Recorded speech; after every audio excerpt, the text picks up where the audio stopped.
Hello guys, it's Bino123 and I'm back with another video, and today I have r/I don't work here lady because apparently that's the only thing that could get me views. And before I get into the video, I just want to say sorry about my last video. The audio was messed up, I don't know why, and sorry I didn't upload yesterday, but I'm gonna try to make this the best episode that I can. Without further ado, hit a subscribe and like if you like the video and want to have daily Reddit videos, and if you dislike, let me know in the comments below. Let's get straight into the video. This one's titled, I was fired from Walmart twice in 1 week. This is a pretty interesting story from back in the late 90s. Because of the situation, this will be a tad on the long side. Grab a snack, it should be enjoyable. You can scroll down for the punchline. TLDR, first a little background. Back then, I was working for a mom and pop pizza joint that was open until 1:30 AM on the weekends. We are generally busy from dinner time until we close. Once the restaurant closed, it would usually take an hour and a half to do dishes and clean up the store. By that time, it was too late to go to a bar to wind down from working at such a hectic place all night. Generally, we would go hang out at the local Wally World.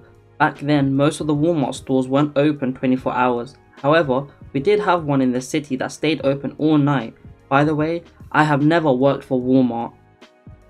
Karen equals crazy old lady. Me equals me. Well, duh. MM equals my manager from restaurant. She's the owner's wife. WM, Walmart manager. LPO, loss prevention officer. His name was Dick. Since I worked at a small pizza place, we didn't have uniforms. We generally just wore jeans and a dark coloured t-shirt. This particular night, I was wearing a blue Milwaukee Brewers shirt. I was walking around with a hand basket and would occasionally pick up items customers left around the store and put them where they go. A Karen saw me doing this, so I'm guessing that is why she approached me. At this time, I'm in the food section looking for something to make for dinner because I am off for the next day and have my mum and stepdad coming over for dinner. I will admit that I was extremely rude because we were extremely busy that night and were short-handed to boot. I delivered around 60 orders in about 9 hours. A normal shift we would average 35 to 40 orders. Plus, to make me even more pissed, I had gotten a speeding ticket and 2 parking tickets on that shift. Karen, tapping me on the shoulder, I can't find large garbage bags. Me, no response. Karen, tapping me again, I can't find large garbage bags. Me, again, no response.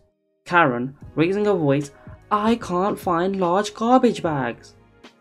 Turning to look at her, I'm sorry, was that a question? Karen, don't be a smart butt. Substitute a different word. That's the problem with your generation. You have no respect. Where are the really large garbage bags? Me, they don't keep them in the food area. They're somewhere on the wall over there. I'm pointing at the far side of the store. I think they are by the clearance area. Karen, well, don't just stand there.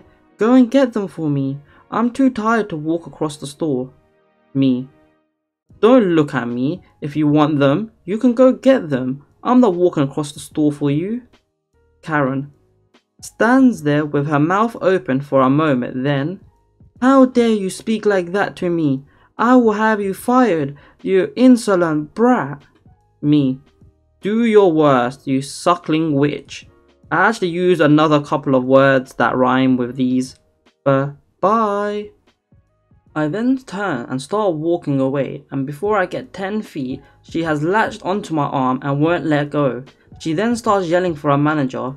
After about 30 seconds, my manager runs round the corner. MM, what is going on here? Karen, are you the manager of this rude boy? MM, as a matter of fact, I am. Karen, this boy is extremely rude and refused to help me get garbage bags. I demand he be fired. MM, she has a twinkling in her eye and is obviously trying to hold in her laughter. Robert, what do you have to say for yourself? Karen has a big sadistic grin on her face. Me, stammering, but I. MM, in a stern of a voice as she can muster, forget it. I'm tired of looking at you and hearing your excuses. Consider yourself fired and get the hell out of the store. Don't come back. We will mail you your things and your check. Turning to face the old lady. Was that good enough? Us ladies need to stick together.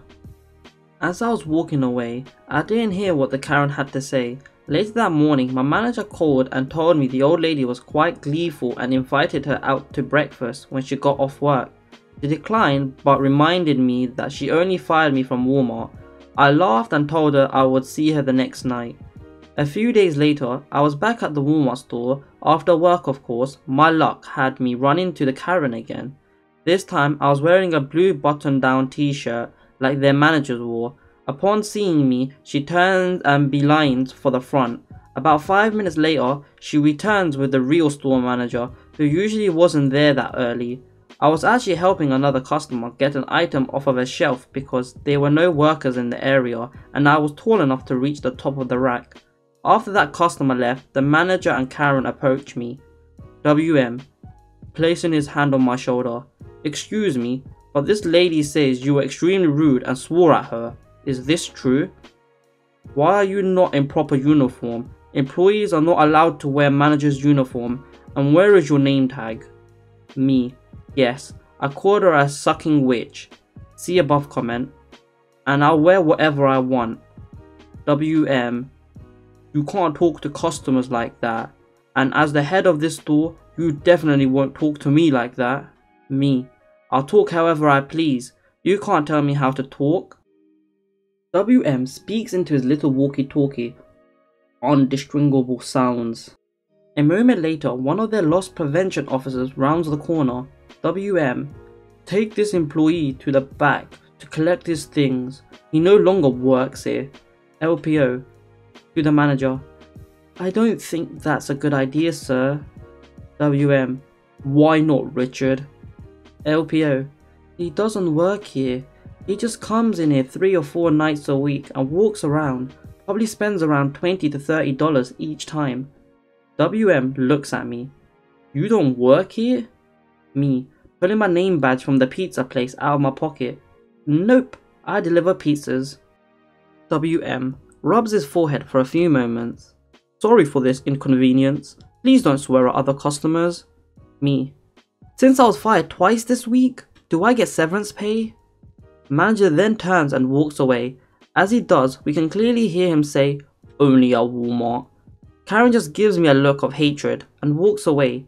I never ran into her again at Walmart. LPO, have a good morning, sir. Turns and walks away.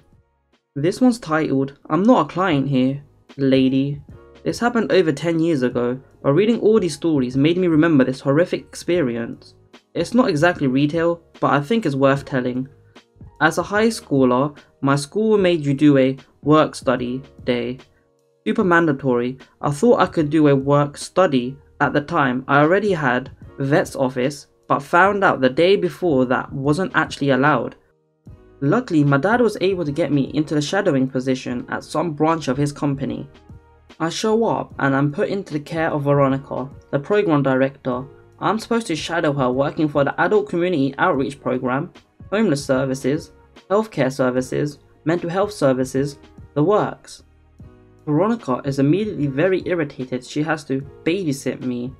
Tells me to go clean the bathroom and shower. No. And they are used by the shelter residents, so double no. Leaves me with a questionable safe male client in the lobby. Mostly wanted to talk about the Order of the Black Sun, thankfully. Insults my intelligence, makes me sit on a caseworker's counseling session with a client, where I get to hear the riveting story about how he jumped a fence and broke his pee-pee and basically was treated like garbage the entire time. I couldn't figure out why until I asked her to sign my form saying I put up with all this poop. V. Sure, take it back to school. It's not like you're going to pass anyways. I don't know why they even let you kids in. Youth program name.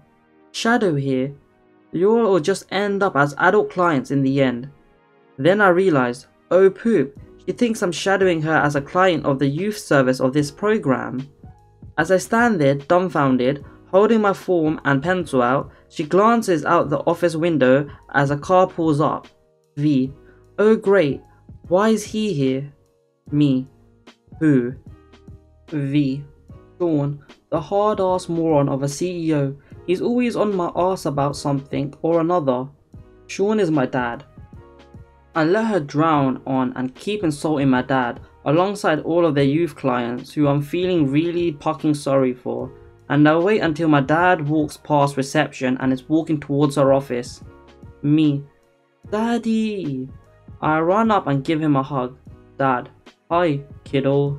I turn around to face Veronica with the biggest poop eating grin on my face and watch her go ghost white. Dad. Did you have fun today? Me. Uh-huh.